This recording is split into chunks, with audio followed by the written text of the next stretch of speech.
Shalom, selamat pagi anak-anak. Bagaimana kabarnya pagi hari ini? Saya harap kalian semua dalam keadaan sehat walafiat, tetap semangat, selalu dalam perlindungan Tuhan, dan tak lupa untuk selalu bersyukur dalam keadaan apapun juga. Baik, pagi hari ini kita akan belajar untuk materi bab 2 yang berjudul Karya Pengampunan Allah dalam Yesus Kristus untuk materi kelas 7 Pendidikan Agama Kristen dan Budi Pekerti. Sebelum kita mulai pembelajaran pagi hari ini, mari kita berdoa terlebih dahulu.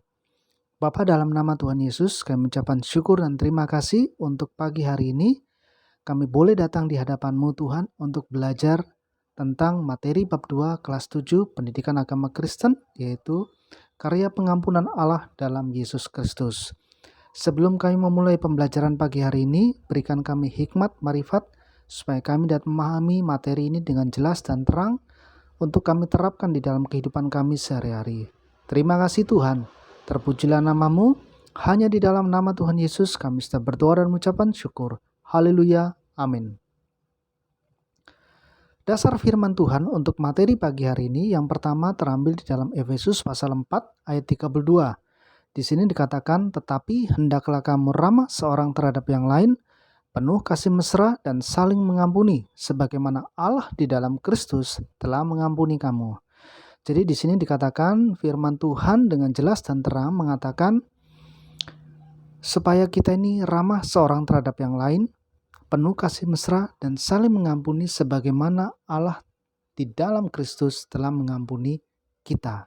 Jadi kalau kita sudah diampuni Kristus, maka kita pun juga harus mengampuni orang lain, ramah terhadap orang lain, dan penuh kasih mesra terhadap orang lain.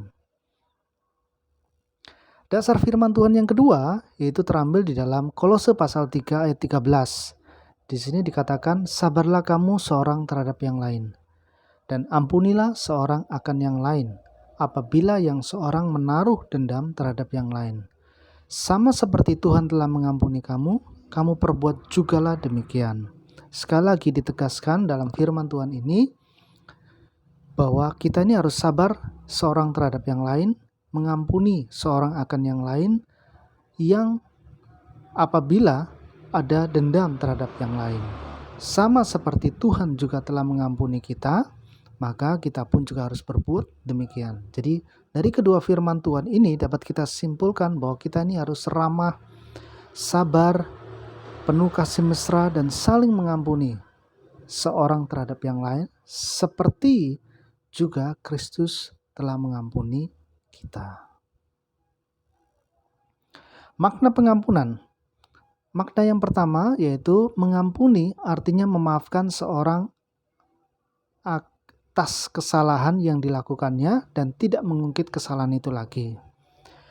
Yang kedua, pengampunan berarti kita membebaskan seorang dari kesalahannya. Sekali ulangi, pengampunan berarti membebaskan seseorang dari kesalahan yang telah dibuatnya. Yang ketiga, mengampuni adalah tindakan memaafkan orang yang bersalah. Dalam Alkitab, kata Yunani yang diterjemahkan mengampuni berarti merelakan. Ini sama seperti orang yang tidak menuntut orang lain membayar hutangnya. Jadi kalau ada orang lain berhutang kepada kita, nah sama seperti itu juga mengampuni, bahwa kita merelakan uang kita hilang. Sama dengan mengampuni, bahwa kita melepaskan kesalahan, melepaskan pengampunan kepada orang lain, dan membebaskan orang itu dari kesalahannya. Kita tidak menuntut dari kesalahannya.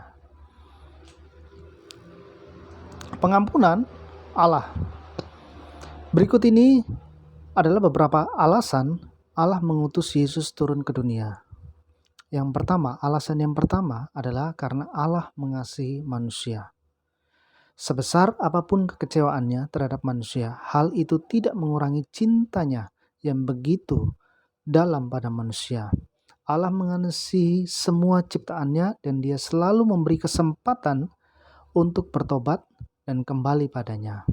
Sebenarnya bukan hal yang mudah bagi manusia untuk selalu menjaga ketaatan hidup dalam iman. Mengapa? Karena begitu banyak godaan yang ada di sekitar kita. Jadi Allah begitu mengasihi manusia.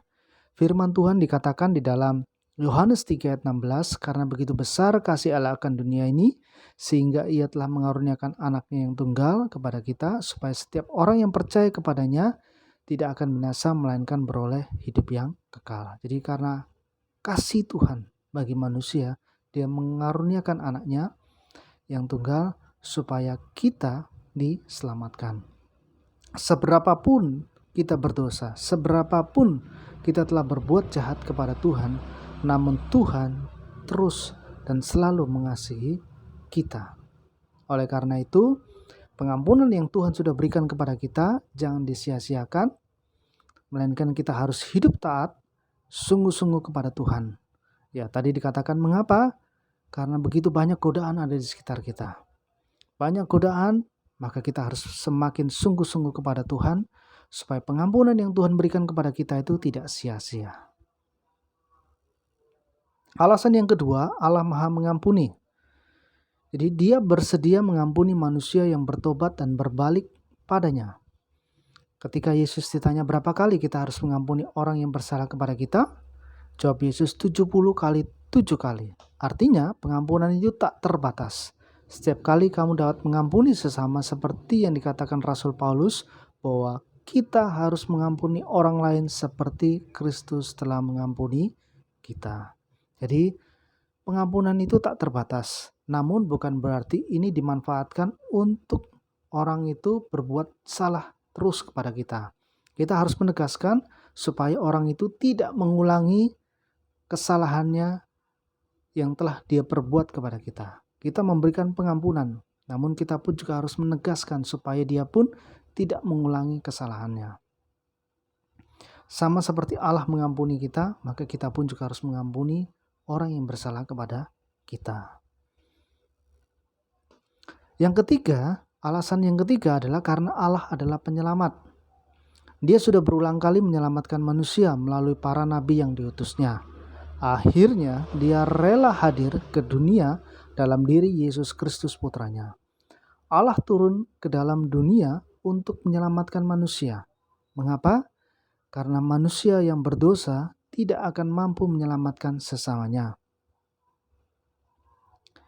Sehingga Allah bertindak mendatangi manusia secara langsung untuk menyelamatkan manusia. Manusia tidak dapat menyelamatkan dirinya. Perbuatan baik, pendidikan, etika atau sopan santun, serta kesalehan tidak dapat menyelamatkan manusia untuk sampai kepada kehidupan kekal. Efesus 2 ayat 8 dan 9 dikatakan, sebab karena kasih karunia kamu telah diselamatkan oleh iman. Itu bukan hasil usahamu, tetapi pemberian Allah. Itu bukan hasil pekerjaanmu, jangan ada orang yang memegahkan diri. Jadi keselamatan yang kita peroleh itu karena kasih karunia. Dan karena Allah adalah penyelamat bagi diri kita. Maka dari itu kita harus bersyukur. Kristus telah menyelamatkan kita. Bukan karena usaha dan perbuatan baik kita. Namun itu semua karena kasih karunia Allah kepada kita. Rangkuman, Allah mengampuni dan menyelamatkan umatnya melalui Yesus Kristus. Dalam diri Yesus Kristus, Allah merendahkan dirinya menjadi sama dengan manusia demi mengampuni dan menyelamatkan umatnya. Allah adalah Allah yang pengasih dan pengampun. Berulang kali manusia menyakiti hatinya, berbalik dari jalannya, namun Allah tetap mengampuni dan menyelamatkan manusia. Pengampunan Allah memberi kekuatan bagi tiap orang percaya untuk terus berjuang mempertahankan iman dan percayanya. Baik, sampai di sini materi kita pagi hari ini. Kiranya materi ini bisa memberkati kita dan kita terapkan di dalam kehidupan kita sehari-hari. Mari kita tutup dalam doa. Bapa, dalam nama Tuhan Yesus, kami ucapkan syukur dan terima kasih untuk materi pagi hari ini, supaya mengajarkan kita untuk sabar, penuh kasih mesra, saling mengampuni, dan tidak ada dendam seorang terhadap yang lain. Sama seperti Engkau juga telah mengampuni kami, seperti itu juga kami perbuat Tuhan terhadap sesama kami. Terima kasih Tuhan. Terima kasih kiranya materi ini Tuhan dapat memberkati kami dan kami terapkan di dalam kehidupan kami sehari-hari, sehingga ini membawa dampak yang luar biasa Tuhan bagi diri kami, bahwa ada Kristus di dalam kehidupan kami. Terima kasih Tuhan, terima kasih. Hanya di dalam nama Tuhan Yesus kami sudah berdoa dan mengucapkan syukur. Haleluya, amin. Terima kasih untuk pagi hari ini. Tuhan Yesus memberkati. Sampai jumpa lagi.